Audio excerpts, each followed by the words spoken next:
कबीर विज्ञान आश्रम दिल्ली अध्यक्ष हैं। और आपको बता दूं कि कबीर विज्ञान आश्रम आपसे ही जुड़ा हुआ है, बिल्कुल अलग नहीं।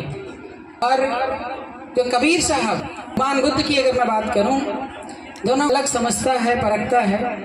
तो मुझे बस यही कहना है कि और गहराई में जा समझने की जरूरत। और कबीर की अखंडता को, कबीर की अखंडता को इतनी आसानी से कोई समझ पाए, इतना आसान नहीं। कबीर विज्ञान आश्रम हूँ और कबीर साहब में सभी महीने तक मुझे समझ में नहीं आया कि क्या बोल रहे हैं। समझते अब समझ आया कि दुनिया का सच क्या है। अभी साहब जी ने कहा परमात्मा की बात करी, आत्मा की बात करी। बुद्धिज्म में ये कहेंगे कि नहीं, आत्मा परमात्मा नहीं होती। अंग्रेजी में उसे क्या कहते हैं?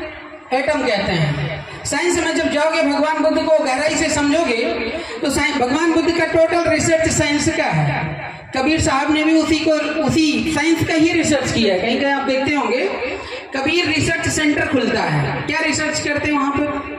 विज्ञान का ही आविष्कार करते हैं। कबीर का जो साहब का जो आश्रम दिल्ली में कबीर विज्ञान आश्रम है, कबीर विज्ञान आश्रम है। और वहां पर ढोंग और पाखंड रहता है। लेकिन परिस्थितियां बस, जैसे मैं सच्चाई बोल देता हूं, आपको सच्चाई पसंद नहीं होती है और आपको समझाना बुझाना है, प्यार उठाना है, तो कहीं आप भाषा में बात करनी पड़ेगी। जो कि नेता आज भारत का चाहता है कि देश बढ़ जाए, लेकिन वो नेता क्या करता है? आप शहर चलता, अपना नहीं चलता है। दारू पी रहे हैं, दारू नहीं बांटेंगे तो वोट आप नहीं देंगे, ये मजबूरी है। और कल को आप कहेंगे कि नेता साहब क्या है, हमारी बात नहीं सुनते हैं, हमारी बात नहीं मानते हैं। अच्छाई को पहचानने की हमारे भारतीय समय नहीं है। और सबसे कठिन काम है इस सच को जागरूक करके सच्चे प्लेटफॉर्म पर लाना।